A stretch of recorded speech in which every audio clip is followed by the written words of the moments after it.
Very small town. One stoplight, one grocery store, one high school that funneled you straight to the sawmill or the firehouse, or, of course, ran you out of town to bigger and better things.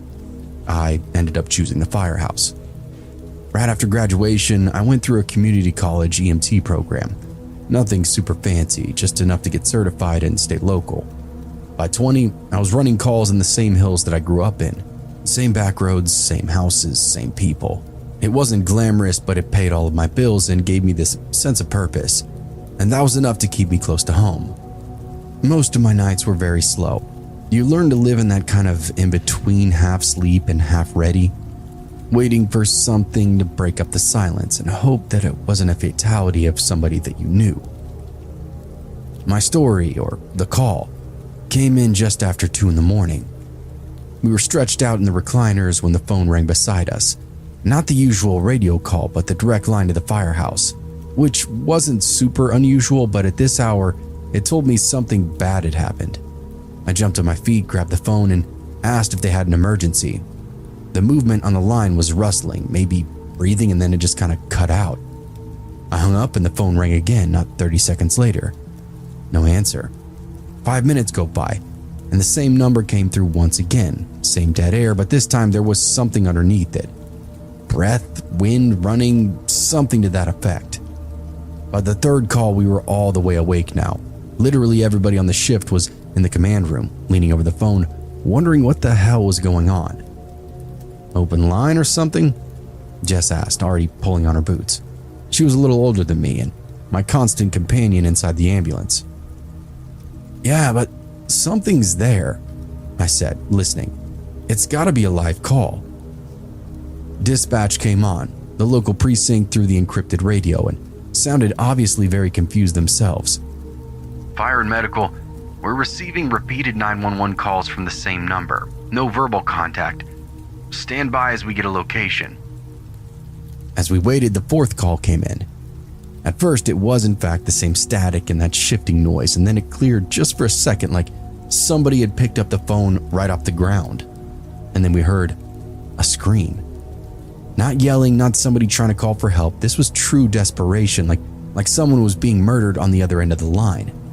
It cut off so fast, it almost didn't even feel real. Nobody spoke for a second or two. Then dispatch came through once more. Fire, we're pinging location. Stand by, get an ambulance ready. You could feel the mood shift. It wasn't a lift assist or a drunk in a ditch. It sounded really dangerous. And now we're getting sent out there. A few seconds later, we got a rough location. Mountain turnout off of Country Road 18, about 30 minutes out. Are you sending police presence? I asked. The radio crackled.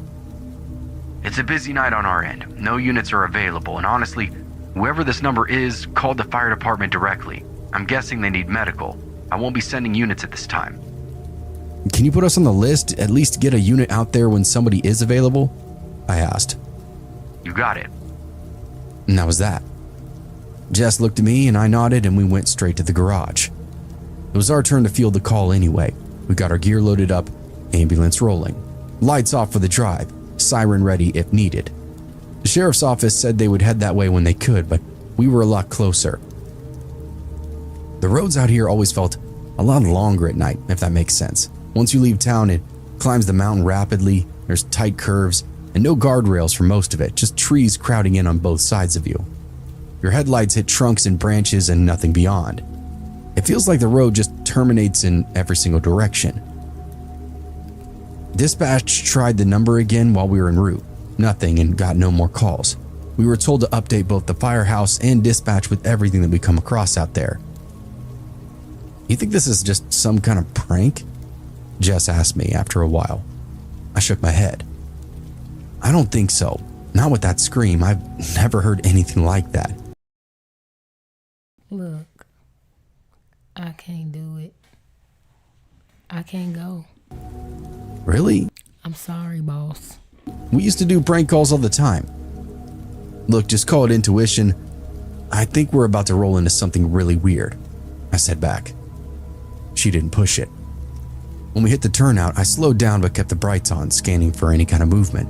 There was just one car parked off the shoulder, older sedan, Engine off, driver's side door hanging wide open. No movement, no lights, nobody around. This had to be the place though, but it was completely desolate. I stepped out, flashlight curving a narrow path across the dark. It was much colder than I was expecting, but it could have been just my nerves. It was also eerily quiet. No wind, no bugs, nothing disturbing the forest around us. And see, that's why I can't do it. I could not be, I couldn't be a police officer. I couldn't be a firefighter. I couldn't be none of that. I'm too scared. I'm too scary. Like, no, I'm sorry. I'm just not cut out for it. The door is open. It's abandoned. Ain't nobody there. Okay, let's go ahead. Get back in the car. It's dark. Let's just go on back to the station. Hello? I called out. Of course, I didn't get an answer. Jess moved off to the side, sweeping her light along the tree line. Between us and the brights from the ambo, we had a pretty good illumination of the area. The car looked empty at first, keys still in the ignition, door just hanging there. Then I saw a phone on the gravel just outside the driver's seat. I crouched down and picked it up, and the thing was absolutely painted in blood, unlocked and half dead. I set it on the hood of the car and just kept scanning the turnout. Whatever had happened out here was sudden, violent, and apparently left no survivors. Jess and I then lit up the turnout like a crime scene. Headlights, overhead lights flashing, both of us sweeping our flashlights in overlapping arcs. Gravel, brush, tree line. Nothing was moving. No sound except for our boots and the low hum of the engine behind us. Hello? It's the fire department. Medical is on site. Still got no answer. Is there anybody out here with an emergency? Are you hurt? Hello? We reported back to the station and told them that we found a vehicle, a phone, but no caller. They said they hadn't heard anything more either. No additional calls had come through, and county dispatch was quiet. We told them that we were going to inspect the car for any kind of clues as to what the hell had happened out here, then head back to the truck and wait for the sheriff's deputy to arrive. They told us that sounded good, and off we went. Up close, it didn't really look abandoned, and there was... Y'all hear my youngest upstairs. He is up, y'all. He was asleep, then he woke up. Now he up there yapping. And I literally had to bring him down here. And I was trying to put him back to sleep because my middle child, while my youngest was trying to go back to sleep because they share a room, our middle child, he was just sitting up there just continuing to talk and then yelling, and then so my youngest would like cry because he's interrupted him trying to go back to sleep. So then when I separated them, my 2-year-old, which is our middle child or whatever, right, he started crying. I'm like, look, he coming back, but y'all need to separate because y'all are kind of feeding off each other and y'all are supposed to be asleep. Now you done woke him up. Now he's grumpy, trying to go back to sleep, and you are up yapping, trying to keep him up. So when I separated them, my 2-year-old went to sleep, but then I'm down here with my youngest, my 1-year-old, and I'm trying to rock him back to sleep. And his eyes getting low. He look like he falling asleep, but then he hopping right back up because he trying to be nosy and see what I'm doing. So finally, I'm like, look, come on, man. You got to go get back in your bed. It's time for you to go to sleep, baby. So he up there yapping right now. Eventually, he gonna fall asleep though. But yeah, that's what y'all hear in the background. My 1-year-old up there yapping. So much blood. Like, it looked like gallons of it, smeared across the hood in these long streaks, thick along the driver's side door, splattering the seat, the steering wheel. Some of it had dried already, dark and tacky, but most of it was still very much wet. Jesus Christ, Jess muttered. It's time to go. I leaned through the open door and scanned the interior. No body and no sign of where anybody had just kind of gone. Just blood and that god-awful rusty smell that comes along with it. Something bad had definitely taken place out here. I straightened up and reached for my radio. We need more... I didn't get to finish my sentence before the brush exploded behind us, fast and heavy. No. Jess snapped her light toward it. I turned just inside to see him come out of the trees, a man booking right at us full sprint and directly at me. In the truck, in the vehicle. We impacted pretty good and he wrapped me up in this tight, crushing hug, screaming the whole time, just this raw panic noise into my shoulder. I shoved him as best I could, trying to create some kind of space. He was slick with blood, and it soaked through my shirt where he'd grabbed me at. I wrenched free, and it was easier than it should have been. I remember expecting some kind of fight in the moment, but there was almost zero resistance in getting out of his grip. He stumbled backwards, still yelling, hands half raised up, and that's when I saw them. Both of his hands were missing, everything but the thumbs. No fingers, just raw, uneven ends. Blood pouring down his wrists, gore, flaps of skin hanging from the wound. Hell, I thought I could see where the veins were splayed out across his palms. This guy was ruined. My brain was lagging for a second. I couldn't even collect myself. Jess, I snapped, backing up, wiping at my uniform, checking my skin. Nothing on my face, nothing on my eyes, and I needed to keep it that way. Jess was already moving. Sir, sit down. Sit down, you're in shock. And Jess, he didn't listen at first, pacing in psychotic circles, shaking, gasping. We worked him down together, got him seated against the ambulance. He was very out of it at first, but hearing our words, seeing our uniforms, I think that snapped him back into reality within 10 minutes or so.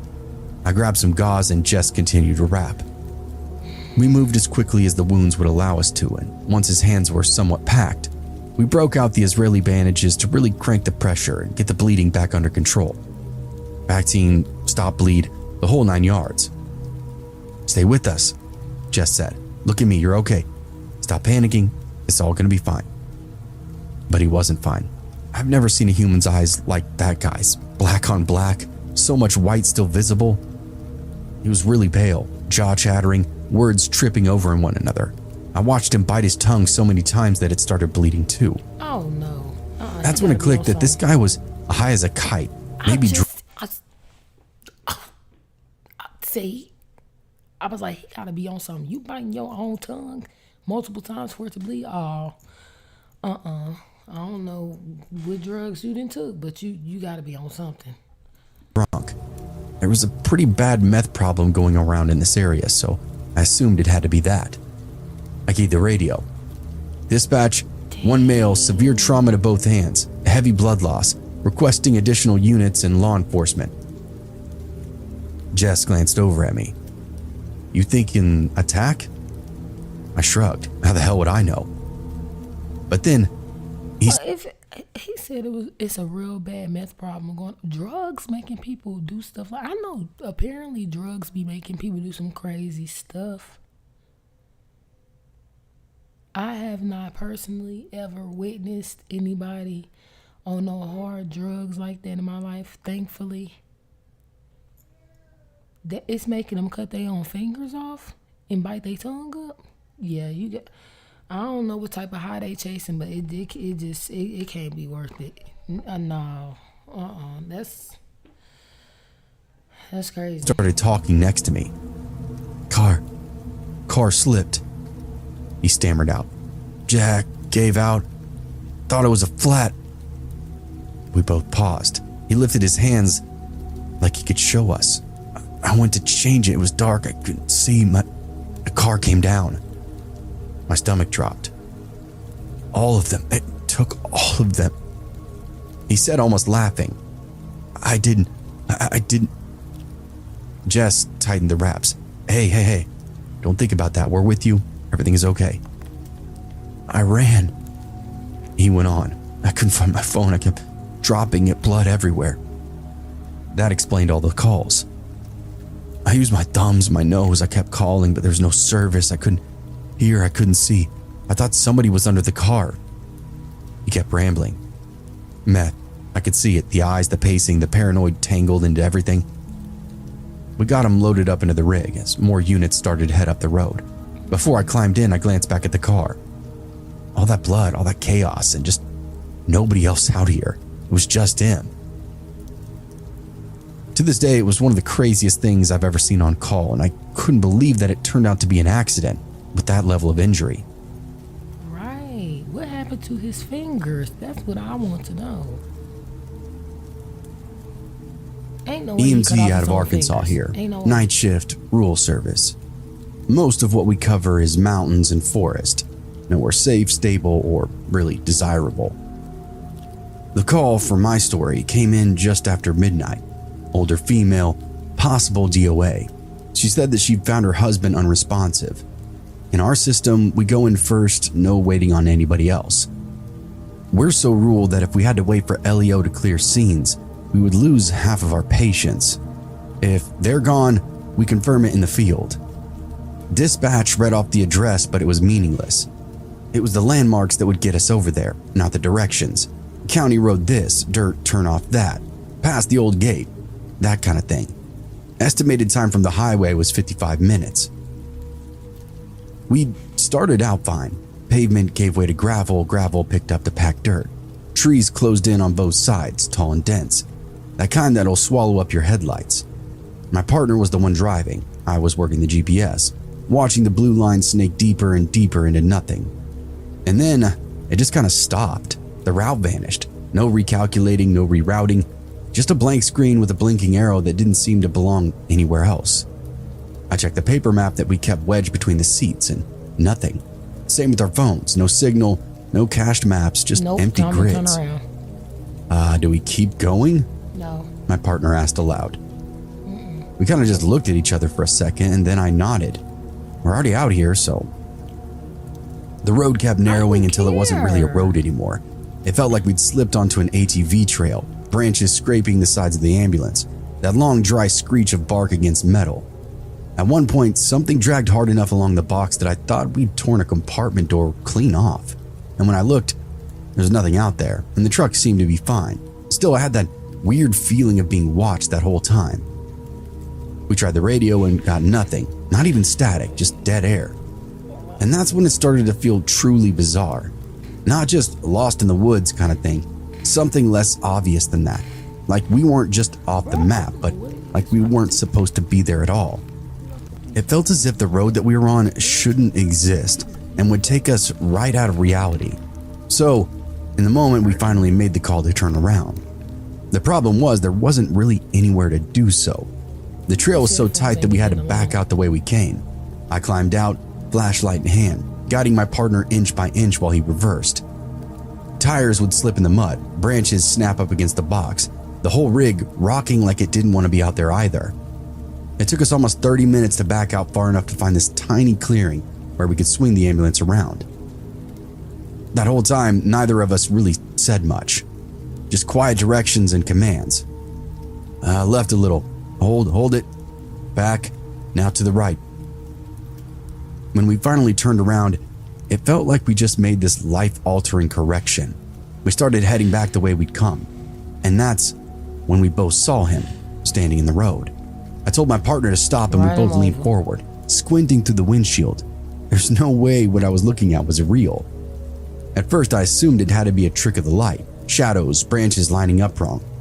But then he moved, stepping right toward the truck. He'll be on top of a man, super skinny, dressed all in black. No reflectors, no flashlight, no visible features. Yep, good and ran over. And don't worry, sir. I'm gonna take you to get some help. So after I bump you, because now I'm scared, because why are you standing in the road wearing all black, looking creepy? Now you up under the ambulance. And then now I gotta go, you know what I'm saying, and pick you up and put you in the back. Well, we came out here. We was out here anyways for an emergency. So, I mean, we did our job. You know, it wasn't a blank mission after all, I guess. Whatsoever. He formed right out of the woodland and materialized right in front of us. We sat there, engine idling, both of us just staring at him. I remember whispering, "The hell is this guy doing out here?" My partner didn't have an answer for me. He was gripping the wheel, eyes locked on the figure, not even visibly breathing. 30 seconds passed, maybe more, and the man didn't wave. He didn't step aside. He just stood there, facing us. Okay, yeah, don't worry about it. Then, slowly he raised one of his arms and pointed. Not at us, past us, off to the right. We hadn't even noticed the side road before. It was barely more than a cut in the trees, swallowed up in darkness, no sign, no marker, Just this narrow opening we would have driven right past if he hadn't been standing there. Shit, I guess we did drive right past it. I tried the radio again. Still nothing, and that weirdo continued to stand right directly in front of us. We had no dispatch, no sheriff's office, nobody. My partner looked at me. You think maybe he's the one who called? I didn't have an answer for him right away. I have been on calls like this before. Rural, isolated, people strung out, desperate, violent. We carried narcotics. We were targets in places like this if somebody decided so. What? Every bad scenario ran through my head all at once, but then I looked back at the man, still standing there, eyeballing the shit out of me, still pointing. Well, only one way to find out, right? Girl, I you said. crazy. And we turned down the road. The trail got worse, narrower and unbelievably rougher. Ain't Branches surviving a clawing at the scary sides, scraping along the windows. It really felt like we were being pulled deeper into something instead of driving down an actual road. Then finally we see it, a trailer. There's a dim porch light flickering, barely holding on itself. We rolled to a stop and I felt it all hit me at once, how far out we actually were. No other houses, no lights, no sound except the engine and the wind pushing through the trees. We were over an hour from the highway, completely isolated and alone. We stepped out and approached the house. Every step forward was a real struggle. Okay. The door was already open, impenetrable darkness waiting for us beyond. Inside, we found her, an elderly woman sitting on the floor, back up against the wall. She looked up at us like she'd seen a ghost. Next to her lay the body, male, late 60s maybe, same height, same build, all same black clothing. I felt my stomach drop. Is she trying to say that was his ghost?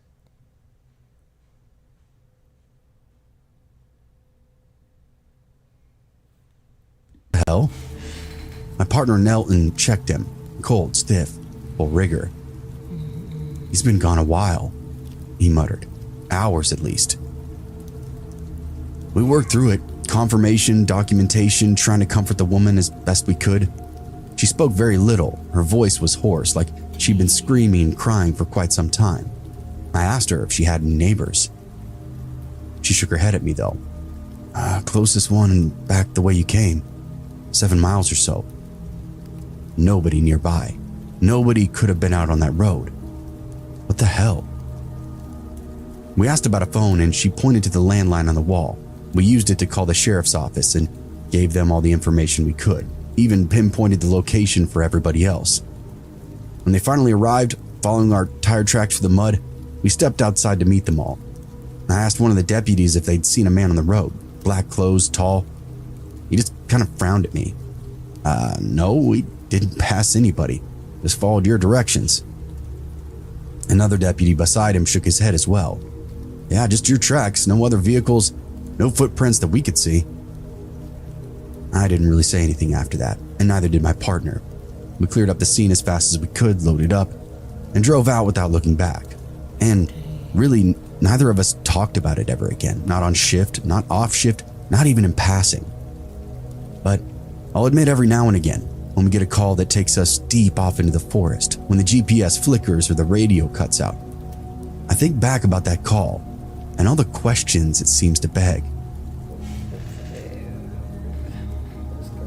I worked EMS in a small town for quite some time, population a few thousand at most, one stoplight, one diner that turned into a bar after dark, in a municipal building that had been repurposed so many times that nobody could give you a straight answer on what it was originally. At the time we were there, it served 3 roles at once. The front half was a public library. Attached to that was the police department, newer addition, but still sharing walls. On the far end was a volunteer fire station, no full-time crew, just a bay for the truck and a place to stage up equipment. Before all of that, it had been a church. That part was consistent no matter who you asked, late 1800s from what I was told at least. The building wasn't large, but it was dense with history, renovations layered over old construction, stairwells that didn't quite line up, hallways that ended where you wouldn't expect them to. It felt like multiple structures forced into one footprint, and that's exactly what it was. Living rural will do it to you. Certain needs and services have to be met, but space is very limited, so spaces become shared. Rural communities will put up a 5x5 shed with a hinged door. Call it the county hospital if they have to. Our ambulance was parked in the fire bay, but our bunk room was nowhere near it. To get there, you'd have to step out of the apparatus bay, walk a narrow hallway, go down a short staircase, and cut through the library floor. Then take another set of stairs into the basement. At the bottom, there were 2 doors. Left side was ours, 2 bunks, a small desk, and a locker. Right side led directly outside. That door opened up into a cemetery. No fence, no real boundary, just grass and headstones starting a few yards from the threshold. The oldest markers were worn down to the point of being unreadable, but still, a few had some dates on them, early 1800s, and I remember one clearly saying 1820. My partner loved to take his smoke breaks out there. He treated it like a sketch comedy bit. Every time he'd step out, he'd say, "Hey, I'm gonna go hang out with my friends." Okay. Same line every shift. Said it loud enough to echo down the stairwell. Say it loud enough to wake the dead, I used to think. I didn't go out there unless I had to. Who just really be chilling Inside the building, cemetery? things didn't sit right, not even during the day. And at night, it was far worse. The library lights would flicker without some kind of pattern. Not full outage, just brief dips like a kid playing with a dimmer knob. Doors wouldn't latch properly. You'd close one, walk 10 feet, hear it open up again behind you. Air pressure could explain some of it, sure, but not all of Nah, it. Sometimes you'd hear it click open. I don't want to hear none of that logical stuff. I'm going straight to ghost mode. It's a ghost. It's a ghost. It's a ghost. Open when nothing else had moved. My coworkers would be so through with me like this little scary Gary. Man, look, why is she even here? This happened the most to me when I was laying in bed alone. The most consistent thing, though, was the noise overhead. Heavy footsteps, not constant, but you'd hear them off and on. A few steps, pause, no. then a few more. No. Enough weight behind them to be distinct from settling or pipes. And it always sounded like it was directly above wherever you were standing in the moment. No. We didn't have anybody upstairs at night. The library was closed. The police side had its own entrance and floors. We checked it, and it was always empty. I guess you just kind of get used to ignoring things like that when you're in EMS. You categorize it as an unsolvable problem. Move on to something that's actually worth your attention. But the environment does bleed into your work if Not worth your attention. Yeah, man, please. I can't even focus on a job. there's long enough to. In the few months that I worked that assignment, I responded to 2 confirmed hangings. Both came in as welfare checks. Family couldn't make contact, requested somebody to go out and take a look themselves. The first was a farmhouse about 20 minutes outside of town. Dirt road access, no visible neighbors, property mostly overgrown. It didn't look abandoned, but it wasn't maintained either.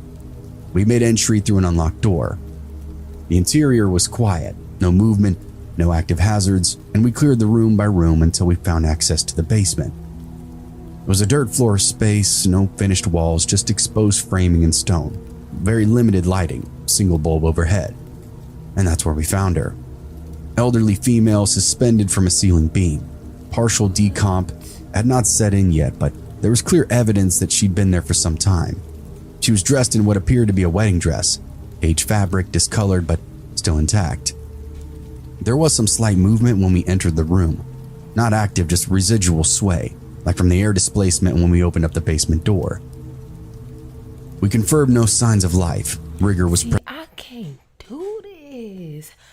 Shout out to the people, like for real though, shout out, all jokes aside, shout out to the people who are able to work these kind of jobs, like emergency services, like police officers, doctors, all that, because they be seeing, do they have like a free subscription to a therapist? Because they be seeing some of the most traumatic, like scariest stuff, and my heart couldn't take it. My heart couldn't take it. Like, see, I know I'm not cut out for these type of jobs, because I would feel so bad because I'm scary. Like, I seeing something like that, I gotta go. I need to go. Like, I can't. I gotta go. Like, I don't know how they do it. Yeah, everybody is not cut out for certain things, obviously. Present skin temperature was consistent with extended downtime. The rest of the call was procedural. Scene secured, law enforcement notified, coroner requested. What stuck with me though wasn't the method. That happens in this line of work. It's where she did it. The basement didn't feel lived in. No recent storage, no footprints in the dirt except our own. The beam that she used looked older than the house itself, like it had been part of some kind of earlier structure. It gave the impression that the event hadn't interrupted anything. She wanted to do this out of her own way in her own living space. It reminded me of an old dog going under the house just to die alone. That second call was similar in classification. Different layout, another remote residence, another welfare check, another prolonged downtime before discovery. By that point, the pattern had already started forming in my head, even if I didn't articulate it.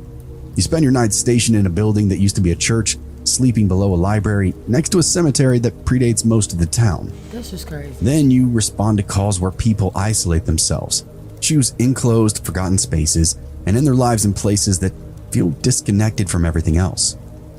Of course, there's no direct link, nothing you can actually document or present as any kind of evidence, but the overlap will still sit with you. After a few months, I ended up transferring out. Better call volume, better coverage area. At least that's what I told other people. I don't miss that building. I just had to get away from it. And I don't miss walking through the library at 2 a.m. with the lights dipping overhead and footsteps pacing all around me, knowing there wasn't supposed to be anybody else there.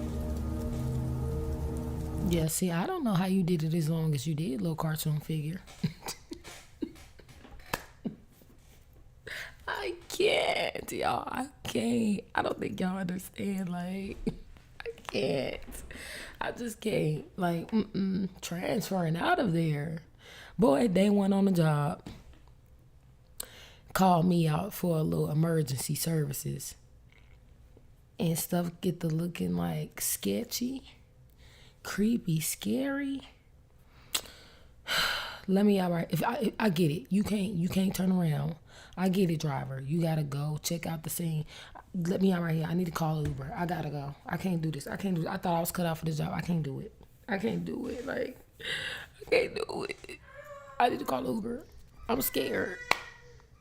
And that's my cue because he's still up. He's still up. I'm gonna have to go get him. I'm gonna have to go get him because he's still up.